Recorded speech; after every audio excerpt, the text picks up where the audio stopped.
Hey everyone, welcome to the SingularityComputers Waterbox upgrades. Recently I did a giveaway for reaching 20,000 subscribers.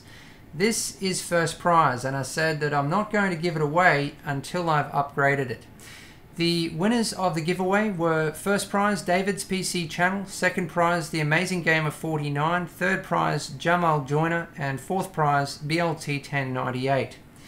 Now, I've already shipped second, third and fourth prizes, but I won't be shipping first prize until the upgrades are complete.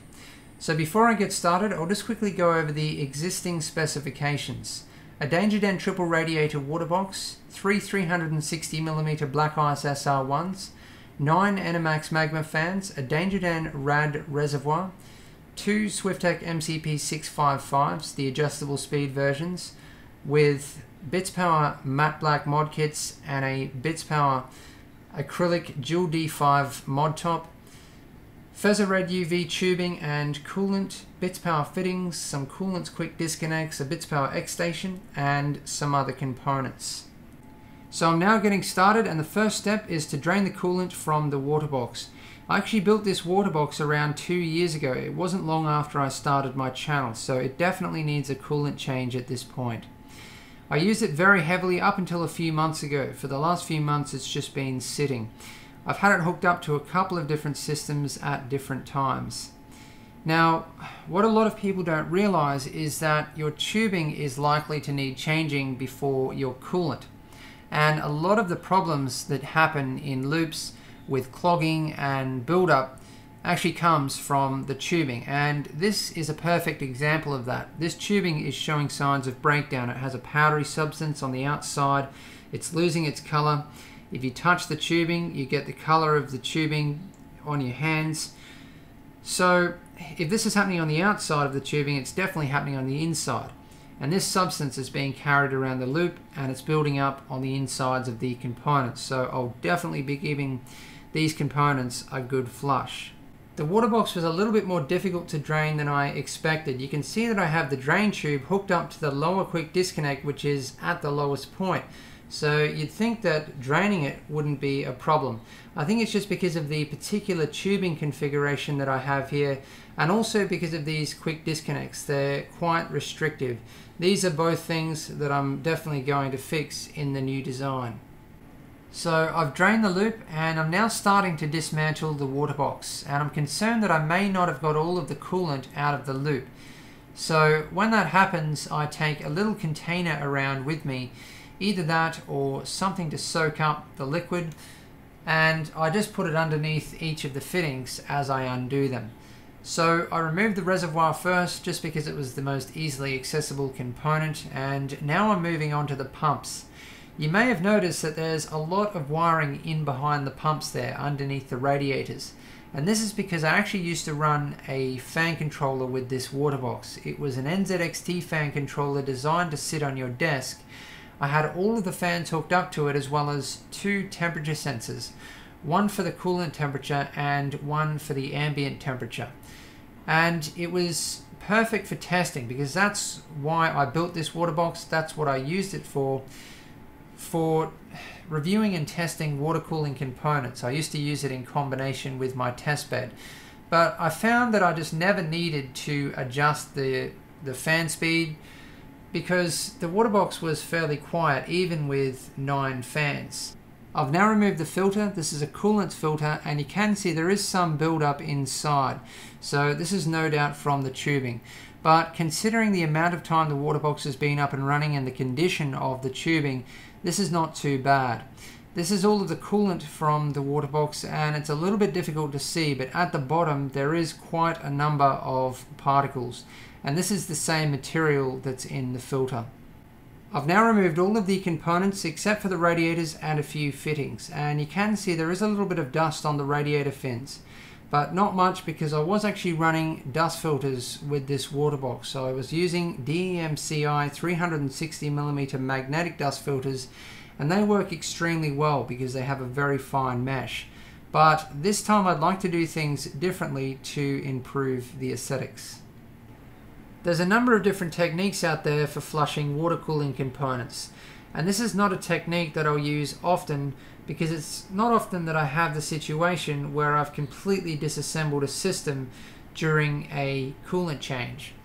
So if you want to flush your loop but you don't want to disassemble it, there is plenty of other options. You can use isopropyl alcohol or vinegar, or Primo Chill have a product out which is actually designed to be a pre-treatment, but I've tested it and it works very well for removing staining and, you know, gunk and buildup.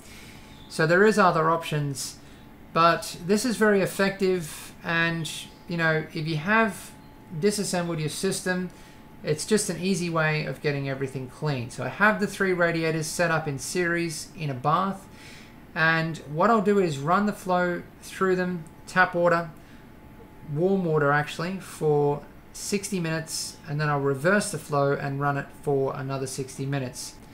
There's really no reason to run it for any longer than that.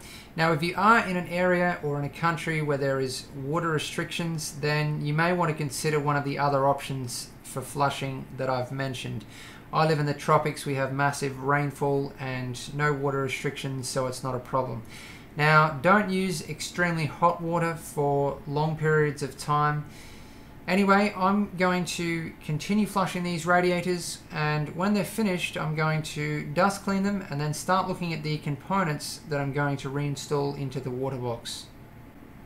I've now finished cleaning all of the components, and I have here some of the components ready to install into the water box. The rest of the components I'm waiting on, and I'll cover them when they arrive. I asked the winner what color scheme he would like, and black and white it's going to be. I'm very excited about this color scheme. So I have here the radiators ready to go. There's no need to replace them. The fans I'm going to swap to noise blocker E-loops.